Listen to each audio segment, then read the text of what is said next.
como el guardando cambios del texto, pero pues bueno, mientras se arregla eso, voy a empezar diciendo que si hubiera hecho, o sea, un análisis de la lectura o bueno, de este texto desde un punto de vista filosófico, pues evidentemente no hubiera fracasado en esta tarea, ¿no? Por mi falta de experiencia en este tema. Entonces, por eso decidí, ¿no? Como enfocarlo un poquito más en un análisis literario, que es algo que puedo dominar mejor.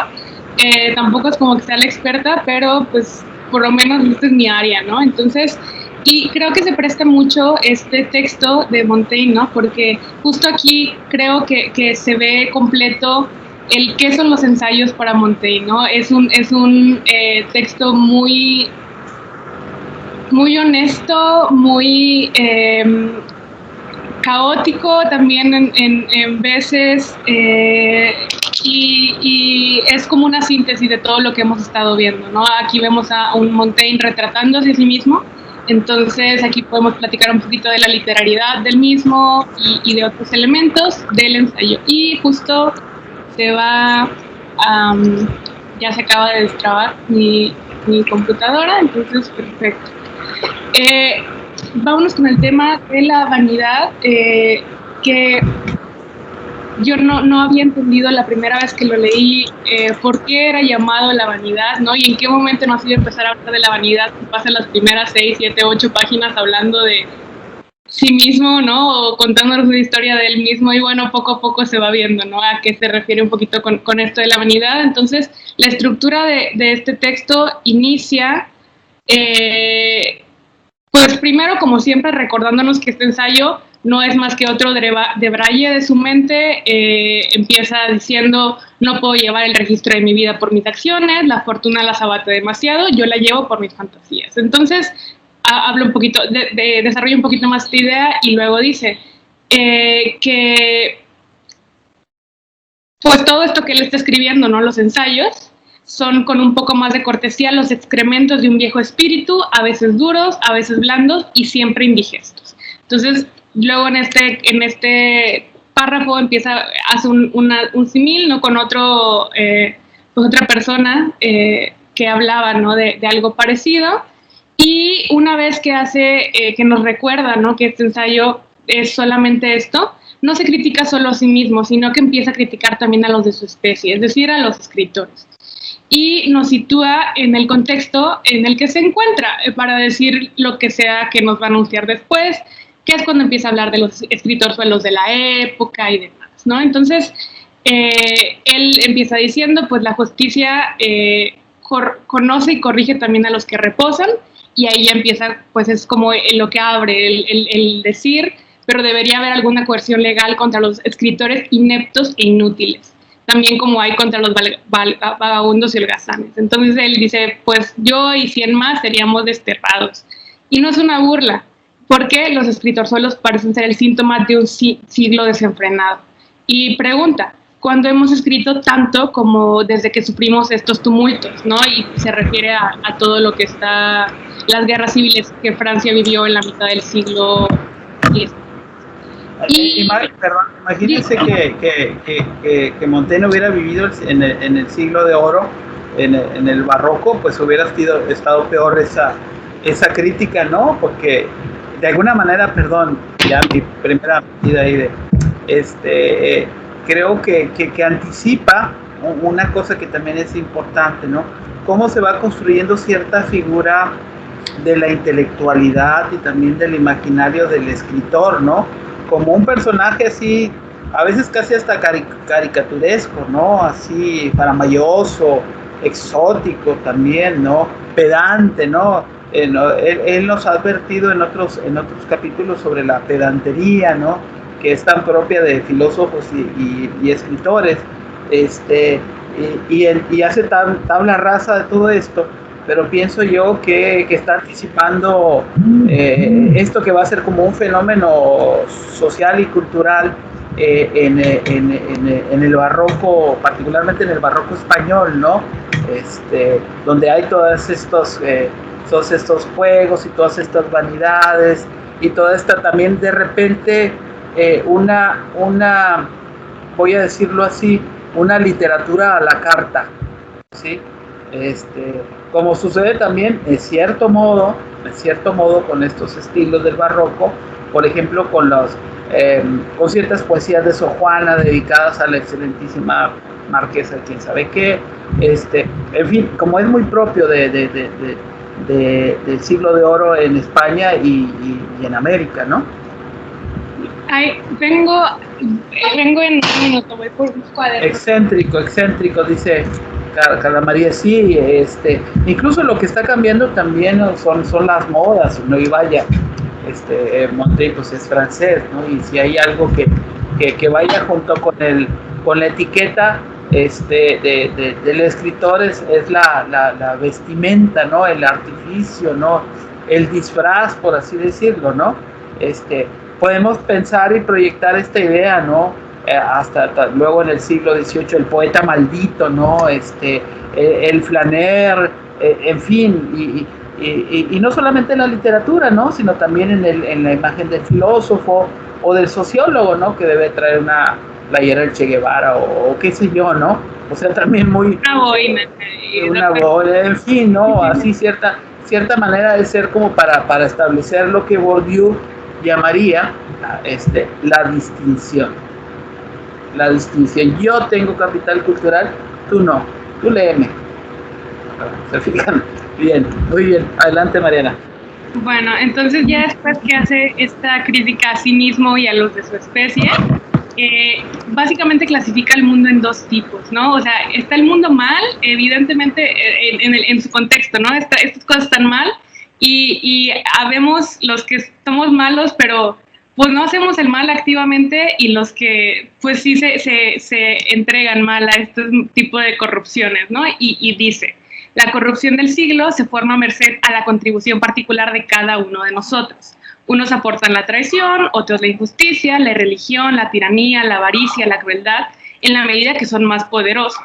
Los más débiles, y él se encuentra aparentemente, bueno, él dice que se encuentra dentro de esto, y es dueño de Montaigne y aparte alcalde de no sé qué, pero bueno, él dice que se encuentra entre los más débiles, que aportan la sandez, la vanidad y la ociosidad. Dice: yo soy uno de estos. Parece que llega el momento de las cosas vanas cuando las perniciosas nos abruman. Entonces, esto es algo importante porque luego lo desarrolla después. Parece que llega el momento de las cosas vanas cuando las perniciosas nos abruman. En una época en la que hacer mal es tan común, limitarse a hacer algo inútil es casi loable, ¿no? Es el menor de los males, básicamente lo pone de esta manera. Son los rituales del caos. Los rituales del caos, justo, y lo desarrolla un poquito más adelante, porque dice: mientras atienda a los más urgentes, que son los que son tiranos y los que son corruptos y demás, dice: yo podré corregirme, ¿no? Entonces, me parece en efecto que no sería razonable proceder contra los inconvenientes menudos cuando los grandes nos infestan. Y en lo que dice usted, profesor, justo viene en el párrafo siguiente, que habla, ¿no?, acerca de un personaje que en medio de grandes desgracias, cuando no había ni ley ni justicia, hizo públicas no sé qué pobres reformas sobre los vestidos, la cocina y los pleitos. Entonces son entretenimientos con los cuales se alimenta un pueblo maltratado para hacer patente que no se le ha olvidado del todo. Entonces aquí nos va dejando, o sea, mientras está haciendo una descripción de sí mismo y de los de su especie y lo demás, nos va dejando un poquito cuáles son las visiones que tiene sobre la vida o algunos juicios, ¿no?, de lo que considera mientras está viviendo en este contexto. Entonces, y bueno, dice: los otros que se detienen a prohibir a toda costa ciertas maneras de hablar, las danzas y los juegos, a un pueblo entregado a toda suerte de vicios execrables, hacen lo mismo. Y dice: no es el momento de lavarse ni de quitarse la mugre cuando se padece una fiebre grave. Entonces eso es lo que piensa, ¿no?, que se está haciendo en ese momento. Hay una fiebre grave, hay un problema muy fuerte, hay guerras, hay una pandemia. Bueno, no es una pandemia, ¿no?, pero es como que una epidemia muy fuerte. Entonces, pues no se está viviendo bien. Y pues aquí también yo leo un poquito como una alusión a lo carnavalesco, ¿no? Una alusión a las cosas que necesita la sociedad mientras está pasando todo este tipo de problemas. Entonces, Y él, ya hablando de cuando no es momento de lavarse ni quitarse la mugre, cuando se padece una fiebre grave, pasa a lo siguiente. Carla, justo vamos en la página 2 del libro del texto de la vanidad, y vamos como por el tercer párrafo. Entonces, si quieres como ubicarte, estamos más o menos por ahí. Nada más una apreciación. Buenas noches, Carlos. Justamente cuando en épocas de crisis, pensaba yo, porque hace ratito estoy hablando de eso, ¿qué fue lo primero que se reactivó, ¿no? Hablando de lo carnavalesco y de la necesidad de lo banal, el fútbol, ¿sí? Yo decía que ciertas cosas, ¿no? O sea, estamos en medio de una tragedia mundial, ¿no? Pero sin embargo, the show must go on, ¿no? O sea, el show debe continuar, y entonces esos rituales de alguna manera forman parte de cierta psicología de las personas y de las masas, ¿no? Entonces esto que en realidad, bueno, es como dedicarte a cosas casi a veces que no tendrían sentido si lo ves en un contexto amplio, pero que sin embargo tienen bastante sentido para las personas así en concreto, ¿no? Porque hacen un poco olvidar quizás este escenario negativo que tienen enfrente, ¿no? Y así funciona la sociedad, digamos, ¿no? Esos son los modos siempre, desde toda la vida, y creo que de toda la historia de la cultura humana, ¿no? Siempre han existido estos pequeños espacios, ¿no? Para lo inútil, para los rituales, o para el ocio, por así decirlo, ¿no? Nada más como... No, y de hecho, para decirles, porque como estoy cambiando entre pantallas, igual y no voy a ver esta, entonces si quieren, pues, participar, interrúmpanme, por favor, no levanten la mano. Y bueno, dice, ahora sí, utiliza esta frase para pasar a la siguiente. Dice, por mi parte, yo tengo esta costumbre peor. Si llevo un escarpín de través, me dejo ir también de través la camisa y la capa. Dice, desdeño corregirme a medias. O sea, él ahí aquí lo empieza a exponer como yo soy todo o nada. Cuando estoy en una mala situación, me ensaño en el mal, me abandono por desesperación y me dejo ir hacia la caída, ¿no? Y me obstino en el empeoramiento y no me considero ya digno de cuidarme o del todo bien o del todo mal, ¿no? Y luego, un poquito más adelante, dice, me preocupa más aumentar mi salud cuando me sonríe que recuperarla cuando la he perdido. Y dice, los hechos prósperos me sirven de enseñanza y de instrucción, como los demás los adversos y los azotes. O sea, yo aprendo por las buenas, ¿no? Y nada más. Entonces, dice, como si la fortuna fuese incompatible con la buena conciencia, los hombres no se vuelven buenos sino en la mala. La felicidad, y aquí habla yo un poquito, o sea, vean cómo Montaigne, mientras está describiendo a sí mismo y su contexto y lo que es, va dejándonos un poquito también de su pensamiento, ¿no? Y dice, la felicidad para él es un singular estímulo a la moderación y a la modestia. El ruego me persuade, la amenaza me desalienta, el favor me doblega, el miedo me endurece. Y bueno, después habla que entre las características humanas es bastante común la de complacernos más en las cosas ajenas que las nuestras, y justo cita algo en latín que dice en español, aún la luz del día nos gusta solo porque cada hora vuelve con corceles cambiantes. Y ahora utiliza esto de puente para decir, yo cumplo mi parte. Quienes en el otro extremo, el de complacerse en sí mismos, o sea, al decir yo cumplo mi parte, dice como, bueno, yo estoy en un punto medio, o sea, cumplo lo que es para mí y cumplo también lo que es para los demás, ¿no? Y dice, quienes siguen el otro extremo, el de complacerse solo a sí mismos, el de considerar lo propio superior a los demás y no reconocer ninguna forma como más hermosa que aquella que ven, ni si no son más listos que nosotros, son en verdad más felices. No envidio su sabiduría, pero sí su buena fortuna. Y aquí ese me hace un comentario muy, muy atinado de su parte. Entonces, luego nos cuenta un poquito más de él, ¿no? Sigue con esto de quién es Montaigne, y ya después de pasar contando cuáles son algunas de las formas de actuar en la vida, nos cuenta un poco de su historia, ¿no? Y aquí empieza a hacer pues una queja a lo que es vivir en relación a las obligaciones que él tiene, ¿no? Se queja mucho de su casa en este capítulo y dice, me gusta alejarme del gobierno de mi casa.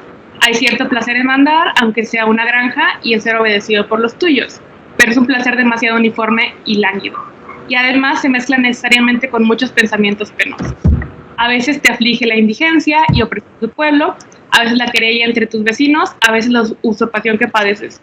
Hola Elías, oye, estamos en la página, bueno, estamos como en la tercera página del capítulo y como en el segundo párrafo más o menos. Entonces, bueno, después de esto,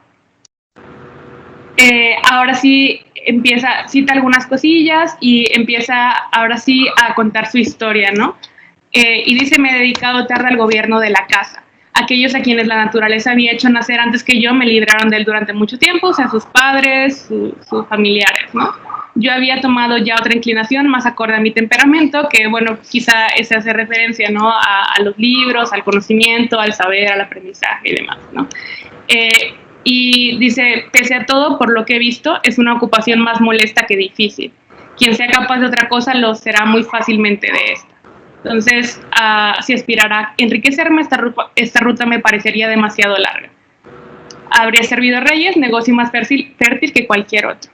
Pero bueno, más adelante, de hecho, con respecto a servir a las otras personas, él considera, ¿no?, que mientras no sea voluntario, mientras no sea algo que se desee, pues no es digno. Y ahora sí empieza a hablar como de lo que...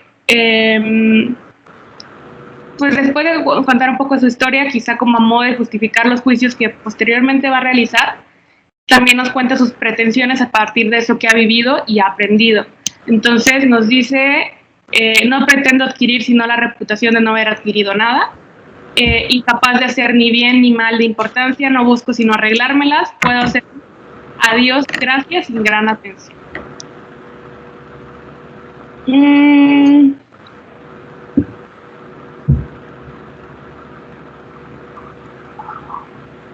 Entonces, bueno, posterior a eso dice, por lo demás establecido en el capítulo siguiente, como en el párrafo siguiente como en la mitad, dice, por demás he establecido en mi alma bastantes escalones para arreglármelas con menos de lo que tengo. Me refiero a arreglármelas satisfecho, no pretende nada más que estar como a gusto, ¿no? Y luego dice que mi verdadera necesidad no absorbe de manera tan completa todos mis bienes. Sin llegar a la carne viva, la fortuna no tenga donde atacarme. Y bueno, con respecto a sus asuntos domésticos, él dice, me dedico a ellos, pero a regañadientos.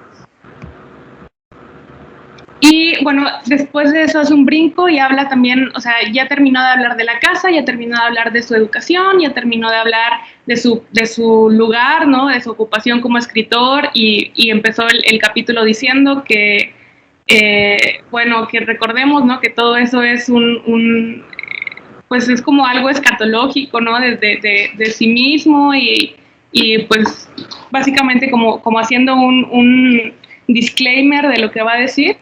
Y ahora sí dice, los viajes no me molestan sino por el gasto, que es grande y superior a mis fuerzas. No quiero que el placer de darme un paseo me estropee el placer de retirarme. Al contrario, pretendo que se alimenten y favorezcan entre sí.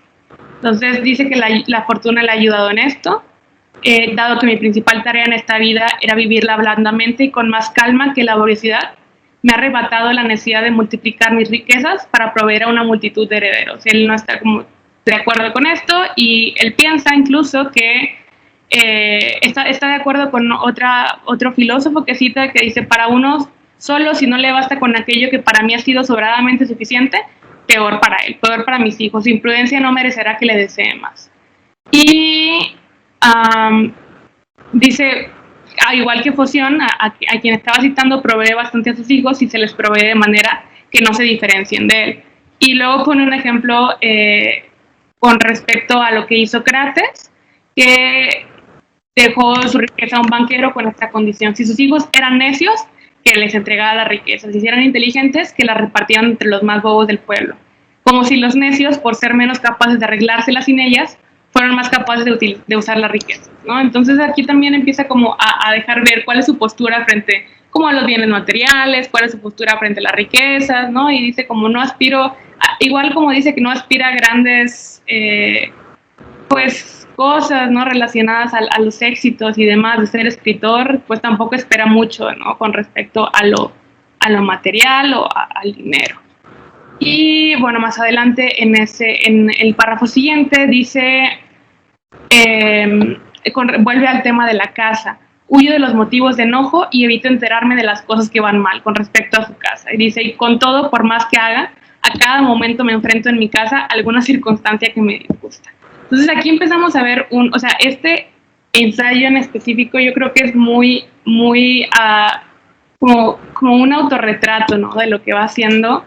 Y parece como si lo hubiera sacado de un diario, ¿no? Personal, todas estas reflexiones. Incluso estuve leyendo un poquito acerca de esto y me gustó una de las uno de los pensamientos con respecto a Montaigne, y dice, por ejemplo, que para George Misch es uno de los libros filosóficos más personales que se han escrito, y hay gente que está como entre ver si es una autobiografía, entre ver qué es los ensayos que está haciendo Montaigne. Y, por ejemplo, otro se decía que es como una serie de autorretratos. Y dice, más que una serie de autorretratos, los ensayos semejan instantáneas desordenadas que miradas en conjunto son capaces de dibujarnos los rasgos esenciales de una fisionomía, ¿no? Entonces, justo es eso, ¿no? Vamos conociendo a Montaigne poquito a poquito de lo que nos deja ver, y al final tenemos una idea general, no una idea general, más bien una idea bastante completa, ¿no? De lo que es Montaigne. Y aquí viene un poquito lo que... Dígame. Sí, pero yo creo, bueno, sí, coincido con todas esas apreciaciones, pero creo que Montaigne mismo lo advierte claramente. Este es un libro, o sea, este soy yo, o sea, y como tú bien dices, o sea, en imágenes desordenadas, como fotografías diversas, y entonces aquí lo interesante es como los ensayos son al mismo tiempo como una especie de invitación, ¿no? Invitación al lector, para que reconstruya justamente esta serie de cuadros, ¿no? Para que ordene, y para que interprete.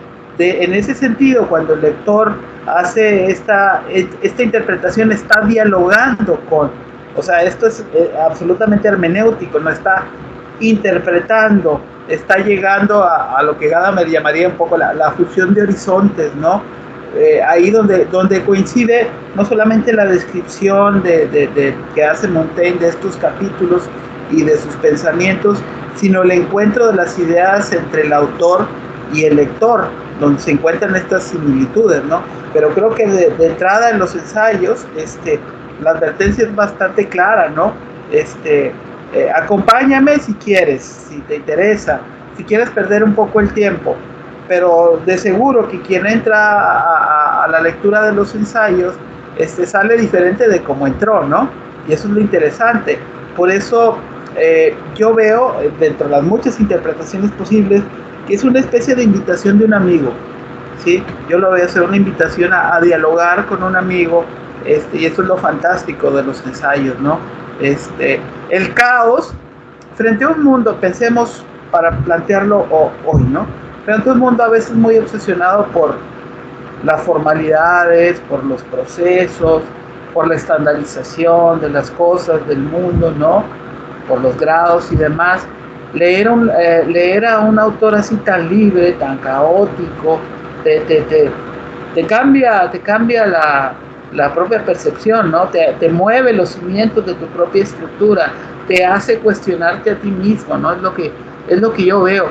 Y uno, según va creciendo, también, aquí tendrá que ver la cuestión de la edad, va coincidiendo con algunas de estas apreciaciones, ¿no?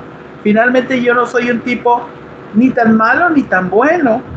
Soy, pues, escritor, a veces soy tan pedante, pero trato de no ser tan pedante, ¿no?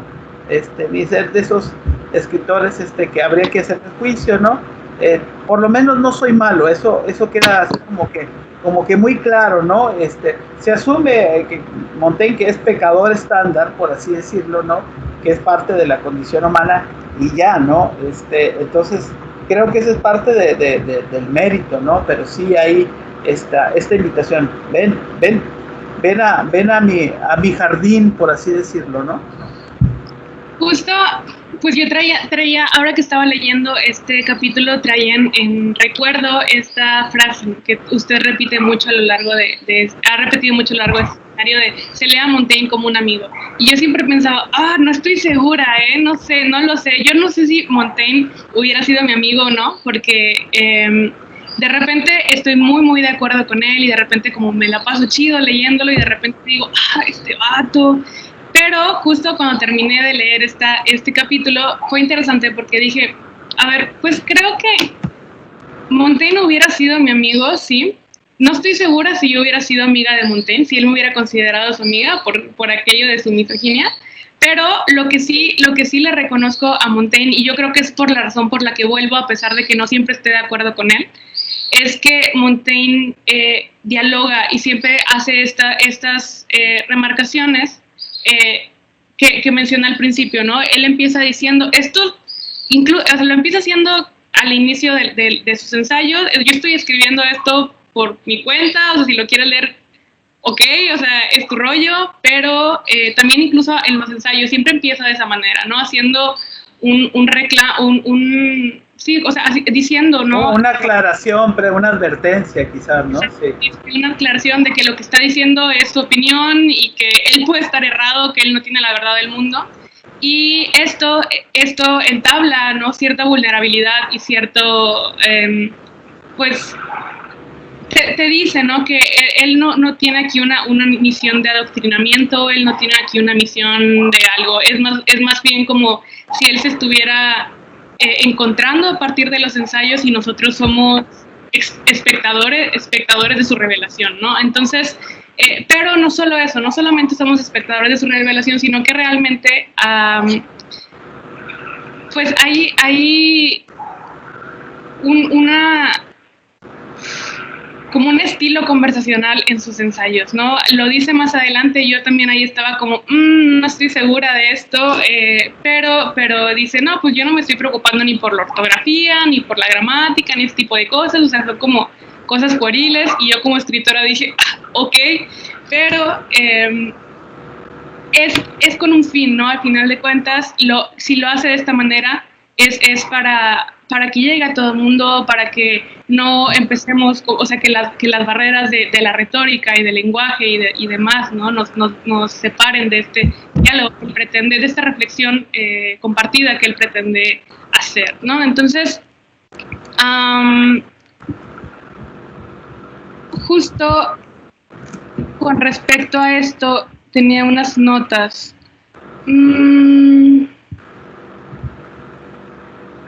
Sí, dice lo que usted decía, Montaigne invita al lector a su mente y deja su elección al compartir o no sus reflexiones. Entonces, esta forma de escribir me remite mucho a los diálogos platónicos y ese tipo de cosas, y justo haciendo como una revisión histórica del género del ensayo, pues los ensayos vienen de primer lugar de los diálogos y luego de las cartas que se mandaban en aquel entonces como los intelectuales, ¿no? De la época, y eventualmente llega el ensayo, ¿no? Que es como sigue el mismo fin que tenían estos tipos de escritos anteriores, pero ya lo hace como en un sentido moderno, ¿no? Y en una sociedad, en un contexto en donde pues está presente lo de la individualidad y está presente lo de como estar uno mismo y el estar solo y demás, ¿no? No podían, ya no iban a ser vigentes los diálogos, ya no iban a ser vigentes las cartas, ¿no? Entonces nace el ensayo con este bagaje o con esta historia detrás, ¿no? De los que se inspira, porque pues justo es ese tipo de personajes. Entonces, el único tema final de Montaigne, el único tema de Montaigne al final es el mismo y sus pensamientos. Y los ensayos son para designar un método de pensamiento, que es también una forma de vida y autodescubrimiento. Entonces, escribir como si conversara, de repente se nos olvida que es un como si, y sentimos como si estuviéramos conversando con Montaigne. Y en ese sentido, sí parece como si estuvieras hablando con un amigo. Igual y yo como mujer de repente tengo que hablar con algunos amigos que no estoy tan de acuerdo con ellos, que se les puede salir alguna cosa, pero por el hecho, ¿no?, de que están siempre abiertos al diálogo y porque se pueden tener conversaciones muy fructíferas, no decido quedarme, ¿no?, en esta convención o en esta conversación, y creo que es justo lo que pasa con Montaigne. Y es la razón por la que, a pesar de no sé, su misoginia o ese tipo de cosas, lo disfruto y regreso a él con respecto, no sé, a otros ensayistas o a otros autores, dígase Octavio Paz, ¿no? Y justo hoy estaba haciendo una comparación entre dos tipos de ensayos, porque traía el de la llama doble, no sé si lo han leído.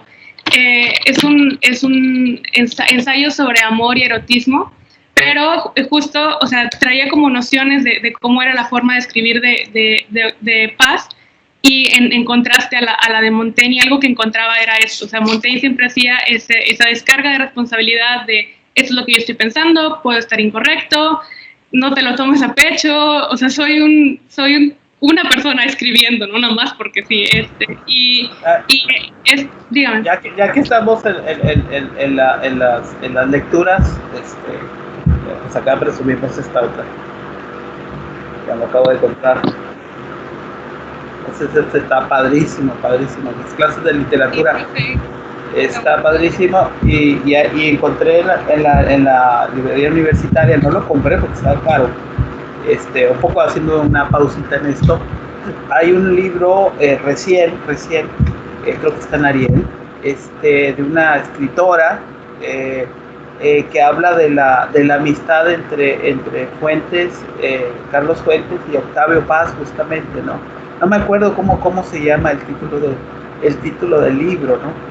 Pero es bien interesante porque, bueno, ya ven que hubo encuentros, una gran amistad, y luego hubo desencuentros que tuvieron mucho que ver con la ideología y también con terceras personas, pero también con la vanidad del escritor, que es lo que encontramos también en Fuentes y en Octavio Paz, definitivamente. Más allá, a veces ha habido grandes rupturas entre escritores y escritoras, ¿no?, también para construir, que tienen que ver con la vanidad, como es algo que es así muy propio de los artistas, ¿no?, pero más específicamente creo que de los escritores, ¿no?, esta vanidad, ¿no?, que a veces por eso pensaba yo en el barroco, en el siglo de oro, donde se daban con todo, la verdad, se atacaban los unos a los otros, ¿no?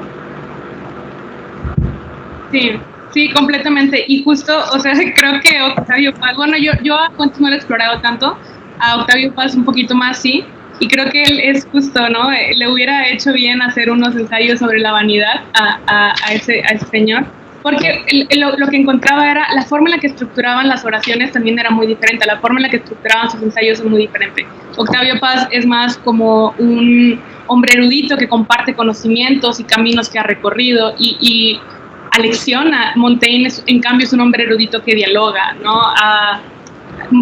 Paz, al estar hablando, él siempre dice, ¿no?, afirma la forma, el amor es... el amor cortés se aprende así, estas cosas son así, ¿no? Empieza exponiendo una tesis y luego de dónde está como estructurada esa tesis, de dónde salió, lo que ha investigado y aprendido sobre el tema, y luego ya dice lo que él piensa o lo que él opina, pero lo expone de una manera como esto es lo que es, ¿no? Y Montaigne siempre lo expone como diciendo esto es lo que pienso. Y esa distinción creo que es muy, muy... bueno, yo personalmente lo aprecio muchísimo de Montaigne. De hecho, El laberinto de la soledad, que personalmente me gusta mucho, hay mucha crítica, si estoy diciendo, la hispano y también sobre Malich, varias cuestiones. Por eso se dice que la vanidad del escritor confirma. Sí, o sea, de hecho, justo este libro yo lo disfruté como el 80% del tiempo, y al final hace unas conclusiones que no estoy como muy de acuerdo con él, y al fin, y por solo esas conclusiones y por la forma en la que lo expone, yo dije, no me gustó. Y Montaigne puede haber cosas que digo, no me gusta, pero en general, o sea, es normal, es como una persona. Y aquí, por ejemplo, para hablar de Paz, aunque ha sido el invitado, sorpresa el día de hoy, y hablar del laberinto de la soledad, que bueno, pues creo que casi todos los que estamos en filosofía de una u otra forma nos toca leer el laberinto de la soledad, pues de repente la propia vanidad de Octavio Paz no le hace darle demasiado crédito a las fuentes precedentes de donde saca y construye sus modelos de lo mexicano, ¿no? Y cómo el problema de la identidad de lo mexicano es lo que están discutiendo filósofos como Sea, Samuel Ramos, y otros más, ¿no? Que están justamente trabajando ese problema. Y de repente, pues sí, en el laberinto pareciera que estos estereotipos de donde está Octavio Paz describiendo lo mexicano, pues como que fueran modelos como que ya han cambiado, ¿no? Como que ya no corresponden, ¿no? Como que muy forzados a veces, ¿no? De repente. Y evidente, pero claro, cumplen un papel interesante, ¿no? Hacer esta búsqueda de raíces, de identidades, de rasgos culturales también muy importante de nuestra forma de ser, ¿no? Nuestro valemadrismo, nuestra hombría puesta, nuestro machismo, nuestra hombría puesta así en duda, ¿no? También, ¿no? Nuestro carácter alegre como latinos, en fin, una cuestión que involucra ya, pues, una teoría cultural, ¿no? Y una con algún sustento filosófico, pero volviendo al tema de la vanidad, pues creo que eso creo que es una constante, ¿no? Y quizás también, no sé, Mariana, cómo lo veas tú, a veces incluso cierta rivalidad y cierta defensa de lo propio es como un acicate también como para la producción de uno mismo, es decir, haz de cuenta, podríamos poner en lugar de Pedro Infante y Jorge Negrete cuando están cantando en esa película, ¿no? Pues podemos poner a Octavio Paz y a Carlos Fuentes, ¿no? Es una rivalidad para ver qué voz es la que tiene que escucharse finalmente, ¿no? Es una rivalidad de vanidades y pasa mucho en los seres humanos y en los hombres, pues no se diga, ¿no? Por los motivos más tontos que ustedes puedan imaginarse o que sepan, ¿no? Pero bueno, es parte de ese cómo somos, ¿no? Sí, completamente. Y bueno, pues volviendo a Montaigne, aquí en un apunte que dice: los textos de los ensayos tienen siempre las marcas de la subjetividad, no solo la obvia insistencia en la primera persona, empieza siempre je, etcétera, sino las declaraciones explícitas acerca del carácter no general, no universal, parcial de sus afirmaciones, que era lo que estaba diciendo. Entonces Montaigne se describe a sí mismo, sus hábitos, sus procesos mentales, y como un confesionario. Se vulnera, y solo así el lector se permite ser vulnerable, poner en pausa sus creencias, juicios y prejuicios, ¿no? Ya, o sea, cuando este hombre no llega diciendo que él lo sabe todo y demás, ¿no? Ya es como, ok, vale, te permito ser humano, te permito equivocarte, te permito contradecirte, como yo me equivoco, como yo me contradigo, como yo, etcétera. Luego están las anécdotas de peleas entre escritores por la... Sí, ¿no? Como la vez que se pelearon el Gabo y ¿cómo se llama el otro? Vargas Llosa, ¿no? Y bueno, ahí también sí hay un chisme, ¿no? Que creo que tenía que ver con mujeres, por cierto, según leí yo hace buen tiempo, ¿no? Pero ese es el mundillo, ¿no? De los literatos, ¿no? Las rivalidades. Creo que cuando uno lee a Fuentes, perdón ya por insistir en esto, ¿no? Regresaremos a Montaigne. Fuentes describe muy bien ese tipo de ambientes, ¿no? Y siendo el mismo Fuentes una figura de snob, ¿no? Una figura así justamente que representa aquello mismo que describe, ¿no? Esta burguesía intelectual, formada en Francia, hijo de diplomáticos, en fin, ¿no? Que forma parte también de la cara de la modernidad mexicana, ¿no? De lo mejor que ha producido la patria en términos de la cultura, ¿no? Pero que muestra también la ambivalencia y la contradicción y el contraste de México, ¿no? También de cómo vivimos los mexicanos, ¿no? Hay quienes pues se pueden dar el lujo de tener estas grandes bibliotecas e ir a a estos, o bueno, cuando se podía, ¿no?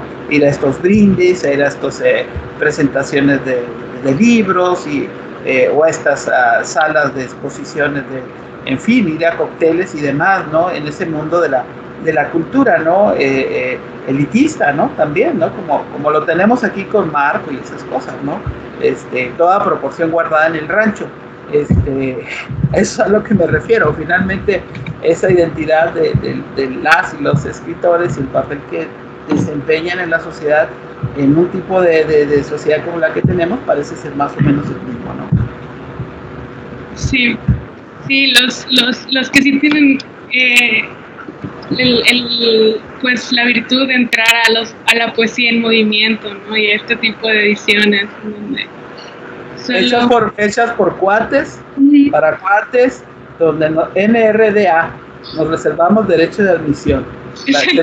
El sentido de tribu que nos ha habitado de toda la vida en la historia de este país, desde los tiempos de antes de la conquista, ¿no? De los pueblos prehispánicos, ¿no? Sí tenemos este sentido de la rivalidad y del sentido de tribu y de diferencia, ¿no? Tenemos un problema ahí realmente importante. Pero bueno, adelante, Mariana. Bueno, entonces, pues sí, esto es más o menos un poquito de lo que encontramos en Montaigne. Ahorita podemos platicar un poquito más acerca de... Perdón, la fuente de lo que estaba leyendo, ¿quién era? Les paso, ahorita les mando los Okay. de las fuentes, porque están, porque no los anoté, como lo tengo nada más en notas, no los anoté, pero tengo todos los links guardados. Okay. Entonces ahorita los pongo al final. Y bueno, aquí volvemos estaba Montaigne quejándose de vivir en casa y dice que huye de los motivos del enojo, que evita enterarse cuando las cosas están mal, y por más que haga, cada momento me enfrento en mi casa con alguna circunstancia que me disgusta. Las molestias más pequeñas y débiles son las más penetrantes. Y así como las letras pequeñas fatigan más a la vista, también los adultos pequeños nos hieren más. La multitud de pequeños males hace más daño que la violencia de uno, por grande que sea. Entonces, dice, a medida que estas espinas domésticas se vuelven abundantes y finas, nos hieren con más agudeza y sin aviso, pues tienden a sorprendernos de repente. Y luego de esto dice, habla sobre los viajes, su casa, lo que le molesta de su casa, y al decir no soy filósofo también rechaza cierta forma de vivir por encima de sus males, que es lo que viene a continuación. Termina este párrafo y dice, no soy filósofo. Los males me abruman según su peso y pesan tanto según la forma como según la materia, y a menudo más. Y esto Montaigne responde tal vez a justo a Lipsio en La Constancia, cuya tesis es que los bienes y males exteriores son ficticios. Él dice, no, a mí sí me afectan, háganle como quieran, yo tengo más perspicacia para verlos que el vulgo, pero también tengo más resistencia. En suma, si no me hieren, me pesan. La vida es una cosa delicada y fácil de alterar. Otra vez cuenta su historia y deja una reflexión acerca de eso que está contando y viviendo. Más adelante dice, estos goteos comunes me devoran y ulceran.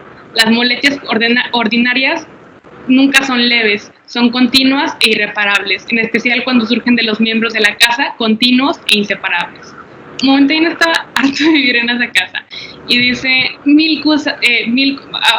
un párrafo más adelante, 1000 cosas me suscitan deseos y temores. Abandonarlas del todo me resulta muy fácil, interesarme en ellas sin afligirme, muy difícil. Es lamentable estar en un sitio donde todo lo que ves te ocupa e inquieta. Me parece que gozo con más alegría de los placeres de una casa ajena, y en ella tengo el gusto más libre y puro. Diógenes respondió en conformidad con mi criterio a quien le preguntó qué clase de vino encontraba mejor, el ajeno. Él replicó. Y bueno, ahora nos cuenta un poquito de su padre. Dice, a mi padre le gustaba edificar Montaigne. Lo trae a tema para ponerse él en contraposición. Él dice, a mí no me gusta edificar Montaigne. En el gobierno de los asuntos domésticos me gusta servirme de su ejemplo y de sus reglas, así le hago caso y sujetaré a ello mis herederos en la medida de mis fuerzas. Si pudiera hacer más por él, lo haría. Me enorgullezco de que su voluntad sigue ejerciéndose y actuando a través de mí. Sin embargo, todo lo que él ha hecho atendiendo, pues con respecto a su casa, lo ha hecho atendiendo más a su propósito que a mi satisfacción. Dice que ni el placer de edificar, que dicen que es tan atractivo, ni la casa, ni los jardines, ni los demás deleites de la vida retirada pueden divertirme mucho. Es algo que rechazo, como las demás opiniones, que me resultan inconvenientes. No me preocupo tanto de tenerlas vigorosas y doctas como de tenerlas fáciles y cómodas para la vida. Son sobradamente verdaderas y sanas y son útiles y agradables.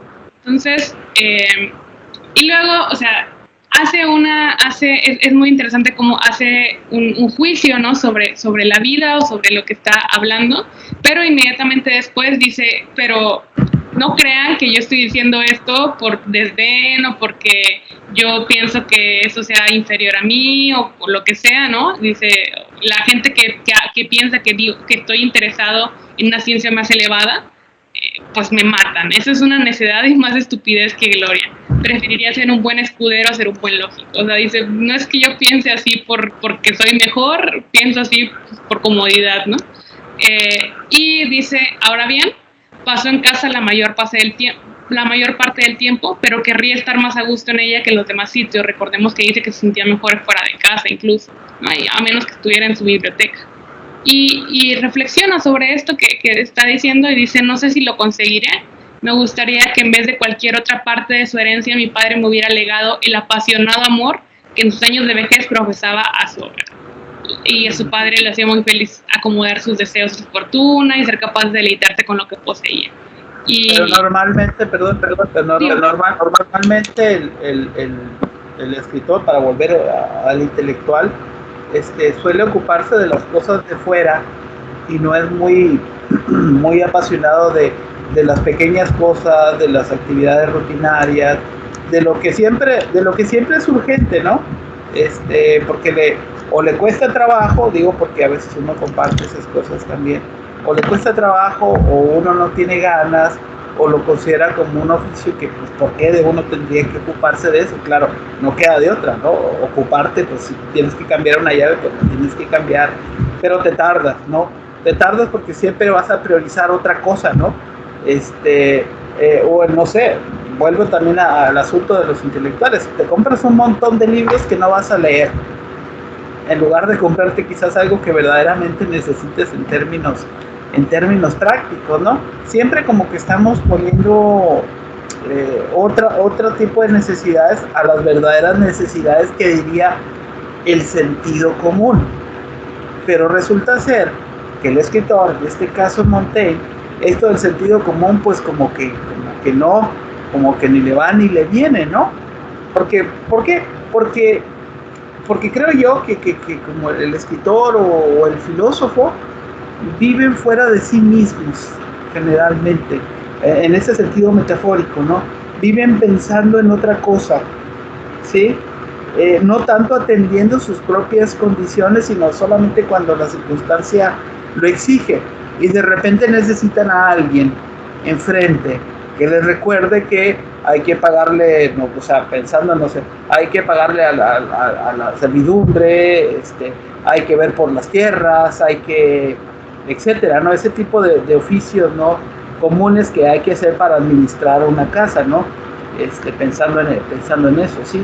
Pero normalmente nos evadimos, quizás la cuestión de la figura de la intelectualidad, de cierta manera sea una de las formas muy poéticas y muy creativas de evasión de nuestra propia vida, que a veces consideramos como insuficiente.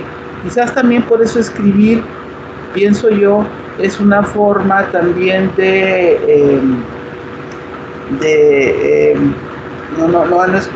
no encuentro la expresión adecuada, de complementar una vida que no es suficiente, pues, ¿sí? De fabricar un mundo que necesitamos ante la insuficiencia de la vida, ¿no? Quizás por ahí tiene que ver este ethos del escritor, ¿no? Construir un mundo alterno ante la insuficiencia de la vida.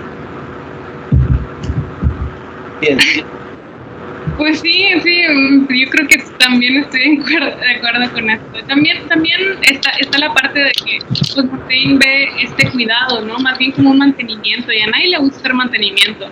Además de que creo que sí es algo muy, pues muy moderno, ¿no? Muy propio como de la ilustración y las etapas posteriores, el empezar a pensar en el cuerpo y en las cosas como la cotidianidad, como no tan elevadas o no tan importantes como la razón y lo demás, ¿no? Entonces, pues ahí sí, mientras no haya como una, o sea, si hay tanto desdén, ¿no? O es tan irrelevante el cuerpo en esta dicotomía cuerpo-mente en relación a lo otro, a lo más elevado, pues sí, no se van a ver pues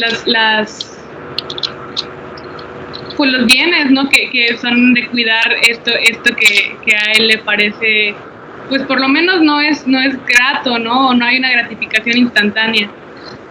Y dice, bueno, después tengo la opinión de que la actividad más honorable es servir al público y ser útil a muchos. En efecto, y luego cita algo en latín, que en español diría, en efecto, uno obtiene el máximo fruto del ingenio, de la virtud y de cualquier cualidad cuando la dedica al prójimo. Y luego, o sea, a partir de que pone esto en nuestra mente, dice, en lo que a mí concierne yo desisto, en parte por conciencia, pues así como veo la carga que recae sobre tales ocupaciones, veo también mi poca capacidad para atenderlas, pero también por pereza. Tengo suficiente con gozar del mundo sin ocuparme de él, con vivir una vida meramente excusable y que simplemente no me pese ni a mí ni a los demás. Se me hace muy acertado. Y bueno, pasamos un poquito más adelante y dice, en fin, vivimos un mundo en el cual se desconoce la lealtad de los propios hijos porque dice, o sea, sí, él sí entregaría, ¿no? Todo lo que tiene y el cuidado y el gobierno de todo lo que tiene si él tuviese quien, pero pues que no pueden ya no se puede confiar ni en los propios hijos. Luego avanzamos y dice, mi preocupación más habitual frente a los servidores es la ignorancia, porque bueno, está hablando de los servidores y pues de la relación que tiene con ellos en relación a cuidar la casa, y dice que lo que más les preocupa de quienes le sirven es la ignorancia, no presume vicios sino tras haberlos visto, y confío más en los jóvenes, a quienes considero menos corrompidos por el mal ejemplo. Él, o sea, dice esto porque antes de eso está platicando de que pues no le interesa mucho dedicarse a dar cuentas de lo que tiene, y luego incluso dice, alimento a propósito un conocimiento de mi dinero poco confuso e incierto. Hasta cierto punto me complace poder dudar de él. Hay que dejar un poco de sitio a la deslealtad o a la imprudencia del criado, ¿no? Se toma como muy personal esto de que le roben o ese tipo de cosas.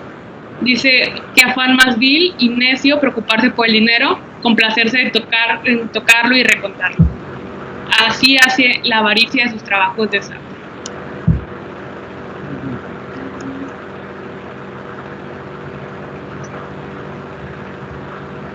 Entonces, habla un poquito más, que tiene pereza y negligencia inexcusable y pueril,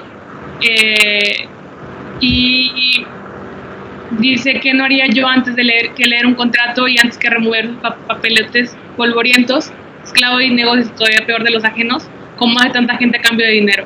Nada me cuesta tanto como la preocupación y el esfuerzo, y no busco otra cosa que languidecer y emperezarme. Ya está cansado.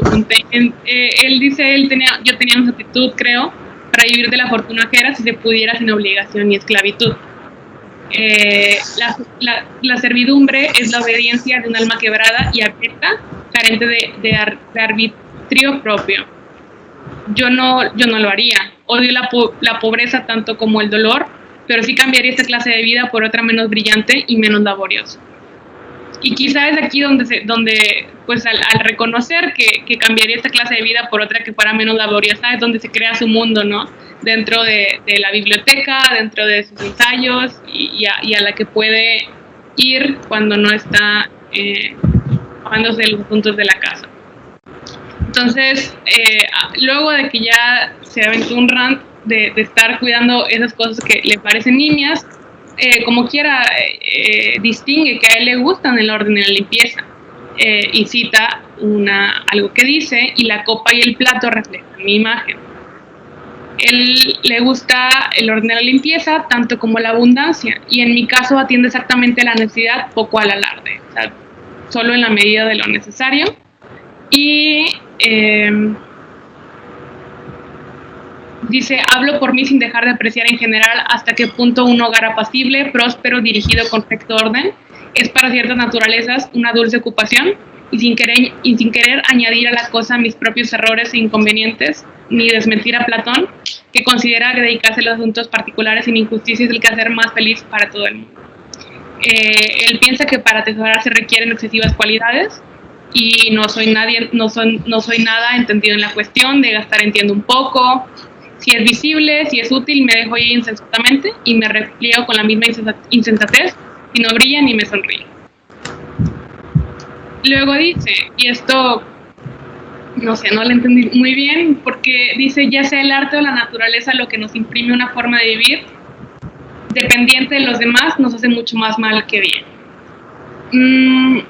Nos privamos de nuestras propias ventajas para acomodar las apariencias a la opinión común. Hasta los bienes del espíritu y la sabiduría nos parecen infructuosos si solo nosotros gozamos de ella, si no se expone la mirada y la aprobación ajena. Y aquí ya empieza a montarnos un poquito más de sentido el por qué está hablando también de la vanidad, ¿no? El mundo, en efecto, estima su gasto y valor según la apariencia. Y bueno, pues también aquí se ve que tan escribir para sí mismo, pues completamente reconoce que no es, ¿no? O sea, sí está esperando, obviamente, ¿no? El lector, y quien pretende que su gasto sea justo, lo hace estricto y forzado. A ver. No sé si ahí, bueno, en esta pausa, si Elías quiere comentar algo, si las Carlas quiere comentar algo, Carla María Salguero, Carla María Díaz, de lo que estamos aquí, de lo que se está exponiendo, de lo que se está comentando. Dale un poquito de pausa, Mariana, y que tome agua y filmar, no sé. ¿Algún comentario que quieran hacer? Porque luego ya saben que empieza a hablar y quien le pare. Sí, pues la verdad, ¿no? Yo no, profesor, por el momento todo muy claro. Gracias. No, ni hablar. Ante ese argumento yo no puedo decir más que siga Mariana, pues si todo está claro. Pues bueno. Bueno, como quiera, cualquier cosa me interrumpen, por favor. Claro. Y bueno, dice más adelante: sea cual fuera la situación que le ponga, se agrupan y ordenan. Dice: en suma, veo por nuestro ejemplo que la sociedad de hombres se mantiene y se une a cualquier precio. Sea cual fuera la situación en que se les ponga, se agrupan y ordenan moviéndose y apiñándose. Entonces, en este sentido dice pues que el Estado, o sea, de repente la necesidad compone y une a los hombres. Ese lazo fortuito se conforma después en leyes. Y ciertamente todas esas descripciones de estados inventadas por arte resultan ridículas e ineptas para llevarlas a la práctica. Así, en las artes hay muchos objetos cuya esencia radica en el debate y la disputa y que no tienen vida alguna fuera de ahí. Con el arte se refiere particularmente a la filosofía. Entonces, luego cita cuando le preguntaron a Solón si había otorgado las mejores leyes de las que eran capaces los atenienses, él le responde: claro que sí, de las que habrían admitido. Y luego, ahora sí, o sea, con respecto a esto que acaba de exponer, él opina: nada oprime al Estado sino la innovación. Solo el cambio da forma a la injusticia y a la tiranía. Cuando alguna pieza se descompone, se le puede apuntalar. Podemos oponernos a que la alteración y corrupción natural de todas las cosas nos aleje demasiado de nuestros inicios y principios. Pero intentar refundir una masa tan grande y cambiar los cimientos de tamaña construcción es tarea propia de quienes para limpiar borran, y de quienes pretenden corregir los efectos particulares mediante la confusión universal y curar las enfermedades con la muerte. A ver, ahí en ese punto, ¿no? ¿A quién le suena? ¿A quién, cómo podríamos dimensionar esto, no? Querer refundir tan grande masa y cambiar los cimientos de tan grande edificio. ¿No nos pasa un poco ahorita lo que está sucediendo en el país, no? como que quiere reinventarse, ¿no? Y en medio de ese reinventar, pues todas las complicaciones. Por un lado, creo que Montaigne, a pesar de que reconoce que los seres humanos somos así como que muy variables, apela un poco como a ciertas costumbres, a cierta estabilidad, porque es como la crítica que hace la guerra, ¿no? Finalmente la guerra no modifica para bien la realidad, ¿no? Sino más bien la hace más compleja, ¿no? Así aquellos que suelen presentarse como redentores o emancipadores, a veces, lo piensa Montaigne, con estos grandes proyectos, estas grandes transformaciones, queriendo hacer el bien, borran el poco bien que había, ¿sí? Un poco, yo pensaba un poco como pasa en nuestro país, ¿no? Donde hay un proyecto de nación o una idea de nación, de un cierto grupo político que se enfrenta al resto de los grupos políticos en la disputa por el poder, y que han exacerbado muchas de las tensiones que siempre han estado, ¿no? Pero que han confrontado, ¿no? Y a veces ese es el problema del ejercicio del poder y de qué tipo de política vas a desarrollar, ¿no? Porque, por ejemplo, en una democracia sabemos que, y aquí no estamos hablando de una democracia ni mucho menos en Montaigne, pero en una democracia se trata de dialogar y de llegar a acuerdos pese a las diferencias, ¿no? Pero cuando la sociedad está polarizada, ya no hay diálogo. O sea, lo que marca una ruptura en la sociedad es como lo que está sucediendo en nuestro país, ¿no? Que no hay diálogo, sino es confrontación abierta, a veces confrontación soterrada, pero siempre confrontación y no acuerdo, que ese es parte del problema que nosotros tenemos como país. Y pareciera, no solamente hablando de nuestro país, sino de nuestra América entera o de nuestra Latinoamérica. Yo pensaba hace poquito, volví a ver una serie que se llama Bolívar, que es la historia de Simón Bolívar, ¿no? El dictador venezolano, y que justamente fue lo que quiso hacer, ¿no? Quiso transformar todas las condiciones de latinoamericanas, ¿no? Quiso formar un proyecto de unidad latinoamericana, quiso transformar toda la realidad, y el costo de transformar toda esa realidad justamente fue esta aparición de nuevas divergencias, ¿no? Se terminó con un dominio de los españoles, pero luego empezaron a surgir nacionalismos, rencores, divisiones, etcétera, en el conflicto eterno. Y eso pareciera ser un parte del problema, ¿no? De cualquier proyecto de emancipación, ¿no? Por más buenas intenciones que tenga. Pienso que se repite, y a veces se convierte en un conflicto eterno, ¿no? Como el que tenemos aquí, o el que militarmente tienen en Colombia desde hace como no sé cuántos años, ¿no? Un conflicto no resuelto, un enfrentamiento permanente bajo esta idea de los proyectos de emancipación, ¿no? Verdaderamente caer en una confusión universal, como lo señala Montaigne, ¿no? Bueno, ese es mi comentario, pienso yo. Pues sí, Montaigne es radical porque no se siente al 100% en posición de la verdad. Entonces, aquí, de hecho creo que por ahí unas notas del libro dicen que como que está haciendo alusión a Maquiavelo, pero pues yo la verdad no sé, porque yo no he leído Maquiavelo, entonces no sé qué tanto... Lo que comparte es esta capacidad de observación, ¿no? Yo creo que, recuerden, pues Montaigne también fue político de cierta manera, fue un personaje al que se le reconoce por sus dotes de mediación, es amigo de protestantes y de católicos, ¿no? Tiene un gran conocimiento de la historia, ya nos habló él, ¿no? De que prefiere a los historiadores antiguos, pero que les daban detalles, no a esos profesionales de la historia, ¿se acuerdan? Y hacía también una crítica. Yo creo que el conocimiento del pasado, de las experiencias y de los modelos, ¿no? y la observación y la capacidad de observación del presente, del siglo que le toca vivir, pues no le hace ser muy utópico ni muy optimista respecto a lo que sucede cuando alguien habla en nombre de la libertad. Finalmente, la cuestión de la libertad en Montaigne siempre reside en la posibilidad del sujeto, en la posibilidad de esta búsqueda, de este autodescubrimiento, de esta autoliberación, ¿no? Que es la libertad posible dentro de la fragilidad de la existencia. Esa es la verdadera libertad, ¿no? O sea, está en nosotros, ¿no? Pero entenderla y administrarla, por así decirlo, implica reconocer todos los límites que tiene nuestra libertad, ¿no? Y reconocer nuestra propia vanidad en esa pretensión humana de que a veces yo quiero hablar por todos, ¿no? De universalizar ese yo que pienso y cómo pienso la realidad para que todos la vivan como yo quiero que la vivan.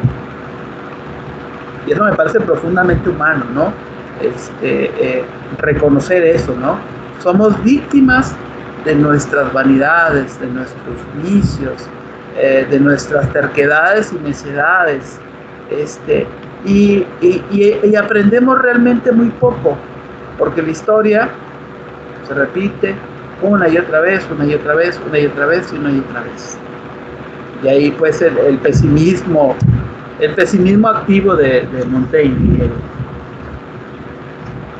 Bien, adelante, María.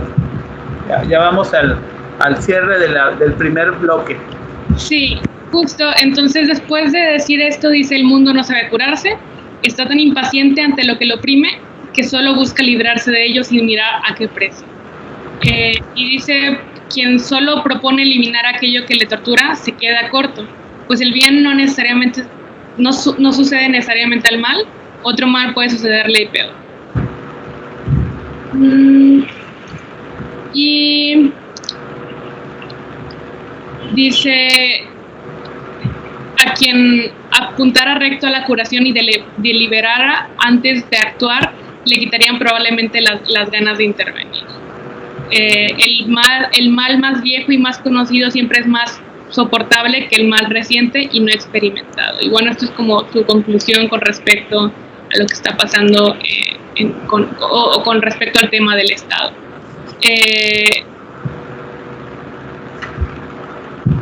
Y luego cita: nos avergonzamos de nuestras raíces, crímenes y fratricidios, durante época ante que hemos retrocedido, de qué impiedad nos hemos abstenido, donde la mano de los jóvenes ha sido detenida por el miedo a los dioses, qué altares ha respetado. Y se voy a concluir: de repente, ni siquiera la diosa Salud, por más que lo quisiera, podría salvar esta familia. Y dice: sin embargo, ¿acaso no estamos en nuestro último periodo? Y dice: la conservación de los estados es una cosa que verosímilmente supera nuestra inteligencia. El estado civil es, como dice Platón, algo poderoso y de difícil discusión. Sobrevive con frecuencia a las enfermedades mortales e internas, a la injuria de las leyes injustas, a la tiranía, al desenfreno, a la ignorancia de los magistrados, a la licencia y sedición de los pueblos. Luego dice: midámonos con lo que tenemos por debajo, nadie hay tan miserable que no encuentre 1000 ejemplos con los cuales consolarse. Y aquí, de hecho, me remite un poquito como al Conde Lucanor, con este tipo de fábulas, ¿no? Pues voltea hacia abajo, ¿no? Y ellos están peor y en eso alégrate. Es un error que nos disguste más ver lo que está por encima de nosotros que nos gusta ver lo que está por debajo.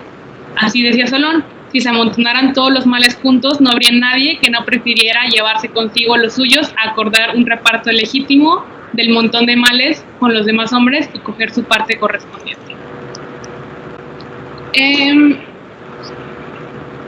Luego, pues ahora sí voy a estarme brincando un poquito más, porque ahí empiezo a poner como ejemplos y ya es un poquito más como desarrollar la idea. Y luego llega a otra nueva idea que dice: de esta sociedad universal de la enfermedad y de la amenaza, no solo podemos obtener consuelo, sino también cierta esperanza, cae en la supervivencia de nuestro estado, pues por naturaleza nada cae cuando todo cae. Todo está mal, nadie está mal realmente, ¿no? Y así estamos en pandemia aparentemente. Y Dice, en estas divagaciones temo también la traición de mi memoria, que por inadvertencia me haya hecho registrar una cosa 2 veces. Detesto reconocerme y una vez algo se me ha escapado, no vuelvo nunca a examinarlo sino a la fuerza. Ahora bien, aquí no ofrezco ningún aprendizaje nuevo, son imaginaciones comunes. Dado que tal vez las he concebido 100 veces, tengo miedo a haberlas registrado ya. Y dice, o sea, termina de pues, exponer tu idea y luego dice, pues, quién sabe, igual esta mi memoria me falla, son divagaciones, y luego incluso hace mención de que le disgusta la inculcación aún de las cosas útiles, como en Séneca, y me disgusta la costumbre de su escuela estoica de repetir en cada materia a lo largo y al ancho los principios y presupuestos de uso general, y de volver siempre a alegar de nuevo los argumentos y las razones comunes y universales. Entonces, pues prácticamente aquí está también diciendo, pues yo no estoy aleccionando, ¿no? Y luego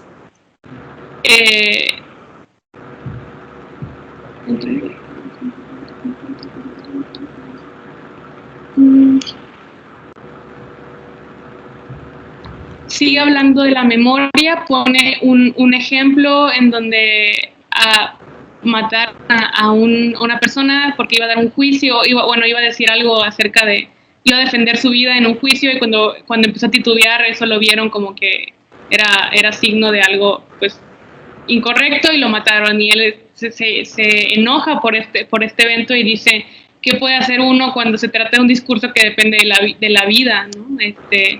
Pues es normal que la memoria falle. Dice, las veces que me he confiado y entregado por entero a mi memoria, dependo tanto de ella que la abrumo, se asusta de su responsabilidad. Sin embargo, mi propósito es representar, cuando hablo, una profunda despreocupación de acento y de semblante, y unos movimientos fortuitos e impremeditados, como si surgieran de las circunstancias presentes.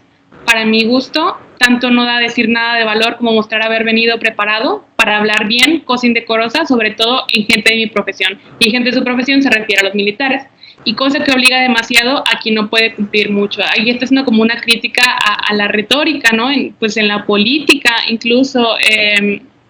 Montaigne es desenfadado, y pues en cierta manera tampoco se trata de no hacerse responsable por lo que escribe demasiado, ¿no? No de una forma negativa, sino pues no se lo tomen tan en serio, ¿no? Nos está diciendo. Luego están las anécdotas de la... ok, sí. Y dice, en cuanto a arrojarme a la merced de mi invención del momento, todavía menos, la tengo torpe y confusa, incapaz de atender las necesidades súbitas importantes. Pero ¿eso en qué contexto? Ok.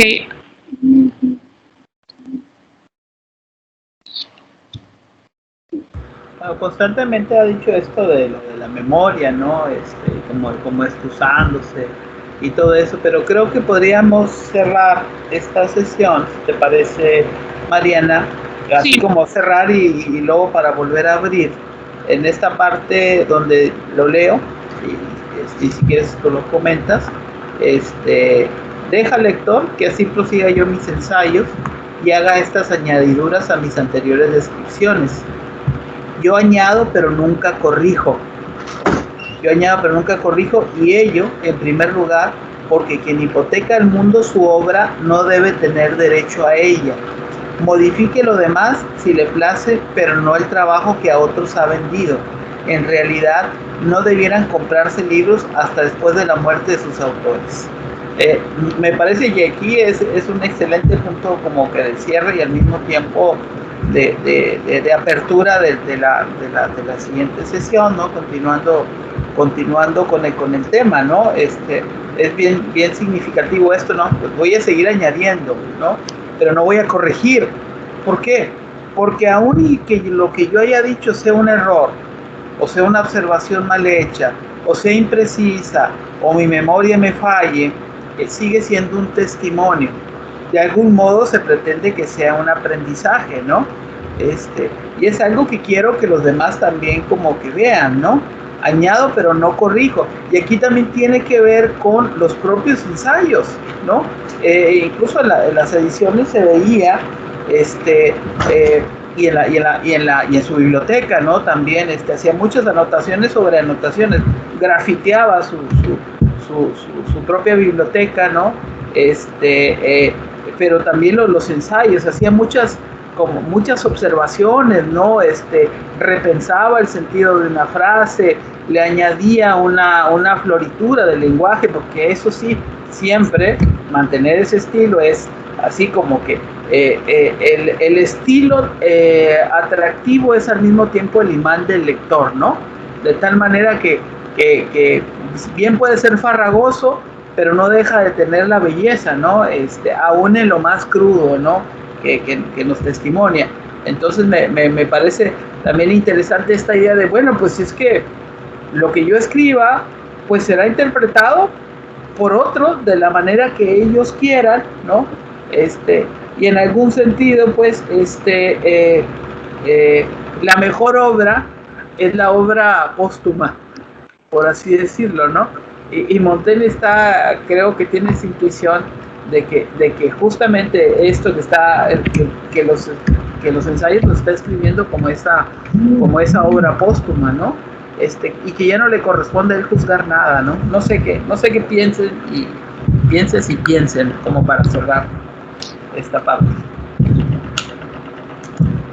Pues no sé si alguien quiere como intervenir. Yo quisiera, nada más haciendo como una observación, pues me he dado cuenta durante este curso, aquí en este capítulo, que la verdad tuve oportunidad de leer hasta la mitad, un poquito más adelante de lo que está leyendo Mariana, es que justamente está lleno de vanidad, ¿no? O sea, hablar de Montaigne es hablar de vanidad. El decir que se demerita, ¿no? A cierto punto yo veo que él hace se demerita su propio trabajo. Creo que hasta me parece vanidoso, ¿no? El decirlo, ¿no? Y coincido, retomando un poquito al principio lo que comentaba Mariana con respecto a esta dialéctica, a este diálogo que toma. Sí, me parece que sí tiene mucho de dialéctico, sin embargo se aleja del estilo socrático, ¿no? O sea, creo que más allá de una dialéctica socrática, ¿no? Es una dialéctica de te voy a decir y te voy a decir y te voy a decir y no sé, creo que no te deja tanto, ahora pensándolo bien, estoy tratando de pensar, no te deja tanto al diálogo, ¿no? O sea, creo que igualmente te limita un poquito, porque él te dice, bueno, pues al final de cuentas a mí no me importa lo que tú pienses, ¿no? Entonces, no sé, lo estoy tratando como que diciéndolo, lo pienso mejor y creo que es así, ¿no? Cierto punto. ¿Qué opinen? No sería un efecto así, no tanto que no le importa lo que piensen, sino una especie también, no sé, Mariana, de recurso literario, de así como que de llamar la atención, así como, bueno, pues a mí me vale, ¿no? Gesto del divo, justamente, ¿no? Gesto de la vanidad, como bien dice Elías, ¿no? O sea, la escritura también es vanidad. Y en ese supuesto desparpajo y en esa supuesta libertad y demás también hay una especie de dandismo ahí en Montaigne, ¿no? Un dandismo que luego ya se representarán en otras figuras ya del siglo XIX, ¿no? Como Baudelaire, ¿no? Por ejemplo. Pero porque sí, Montaigne en muchos sentidos es como un flaner de la vida, ¿no? De una vida resuelta. Hay que aclararlo, ¿no? Afortunadamente para él, ¿no? Pienso yo, no sé qué piensan los demás. La vanidad de crear, sí. La vanidad del escritor, que yo creo que es en sí la vanidad de crear. Muy bien. Se me hace interesante este take que dice Elías, porque yo también de repente leo Montaigne y digo, te va. Pero algo interesante aquí es que realmente Y aquí, pues, para cerrar y hablar de la literalidad de Montaigne, hay mucha plurisignificación del texto, ¿no? O sea, se puede leer como, o sea, hay quien lo lee como un diálogo, hay quien lo lee como un recurso literario, hay quien lo lee como vanidad. A mí se me hace como, yo personalmente encuentro estar siempre diciendo, no importa esto, a mí no importa esto, es como una forma de no aceptar responsabilidad, ¿no? De lo que está creando, de evadir cierto tipo de críticas, ¿no? Porque al final de cuentas, pues nada es tan importante, nada es tan esto, ¿no? Hay varias maneras de interpretarlo, y creo que aquí es de donde tomo esto para dar el brinco, ¿no? El ensayo siempre ha estado, y bueno, al inicio desde el inicio de que se integra a la literatura, siempre ha estado como en si se pone o no en lo que es literario, si está en el punto medio, si es una máscara tiene una máscara de literariedad, o si pues no lo es, ¿no? Entonces, la teoría de la información señala que cuanto más trivial y por lo tanto más previsible es un mensaje, pues menor será la información que transmita. Entonces, desde los formalistas rusos y todos ellos decían algo así como, si se esconde o retrasa el significado de lo que estás poniendo, pues eso es literariedad, ¿no? Es chido. Yo había leído algo así, alguna expresión en otra parte, no me acuerdo, del filósofo enmascarado, ¿no? Hay, lo que tú estás diciendo, Mariana, es que hay un enmascaramiento ahí en Montaigne. Sí, justo, o sea, Montaigne tiene como el punto exacto en donde él genera un balance al generar este retraso del significado. O sea, sí le da cierta retórica, sí le da cierta estética, pero no demasiado de modo que seas solamente una estética, que solamente el público sea atención, ¿no? Está abierto a todo tipo de personas, y como quiera utiliza símbolos, metáforas y otras figuras estilísticas, pero bueno, ¿qué más? Dice, el valor, aquí está lo que quería decir, el valor sugestivo no se encuentra en Montaigne. Y además está el hecho de que dice, bueno, por ejemplo, esto está sacado de un libro justo de teoría literaria que estábamos leyendo. Dice, serán obras literarias aquellas que, según hemos dicho, el mensaje crea imaginariamente su propia realidad, en que la palabra da vida a un universo de ficción. En una obra científica, histórica o filosófica, el lenguaje denota referentes externos y su verdad se relaciona necesariamente con ellos. Pero aquí, justo con Montaigne, encontramos que sí está denotando lenguajes externos, pero al final de cuentas crea cierto tipo de vida dentro, ¿no? Es como si él estuviera haciendo una novela de su propia vida, o no una novela, pero al menos sí un cierto tipo de exposición de su vida. Y al entrar en Montaigne estamos adentrándonos en este personaje que es tridimensional, este personaje que se muestra de muchas maneras, es un personaje humano, y en ese sentido lo sigues explorando, ¿no? Igual es un personaje de la vida real, sí, pero no es un personaje que está maquillado para el lector, no es un personaje que se muestra completo, y en ese sentido sí pues encontramos esta ficción, ¿no? que necesita la literariedad para que se encuentre.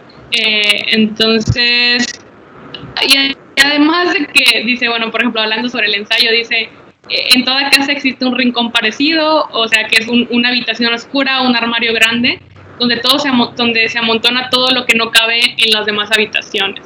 En el conjunto de textos, el ensayo se asemeja a ese rincón. Podría parecer que estoy bromeando, pero nos vamos a dar rápidamente cuenta que en este trastero, en este cuarto oscuro y complejo, se sitúa la problemática fundamental del ensayo. Básicamente el ensayo es eso, ¿no? O sea, un mezclado de cosas que hacen sentido al final y que tienen partes literarias y que tienen partes filosóficas y que tienen parte de esto, y esto pues Montaigne lo inventa, ¿no? Y Montaigne da pauta para que se haga, porque no se queda ni contento con ser un escritor, ni contento con ser un filósofo, ni contento con ser un político, ni contento con ser un escéptico.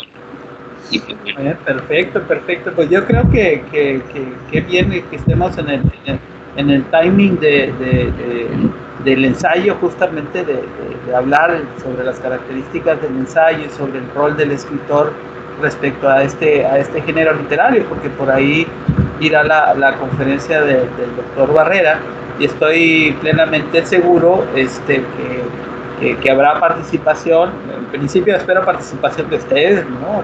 Para hacer aprovechar esa sesión, ¿no? Y hacer comentarios, preguntas. Yo les voy a pedir que difundan mucho ahí entre sus contactos y todo, y ahí en el Colegio de Letras Hispánicas, ¿no? Que de repente hacemos cosas, cuando se hacen cosas de por fuera de la oficialidad de las coordinaciones, pues suele no tener mucho eco, ¿no? Pero yo creo que ustedes han visto pues que este tipo de esfuerzos, digamos, de diálogo entre diferentes disciplinas, pues son muy fructíferos, la verdad. Estoy muy contento de los resultados, y vayan pensando también, ya esto para que lo vayan visualizando, si tienen alguna propuesta que quisieran que trabajáramos para el próximo semestre, para pensar en alguna otra posibilidad de seminario, vayan explorando por ahí, y quizás podamos construir algo, ¿no? Dentro quizás de la línea que he estado trabajando yo, ¿no? Ya lo veremos. Lo vamos a dejar aquí. Vamos a continuar justo ahí donde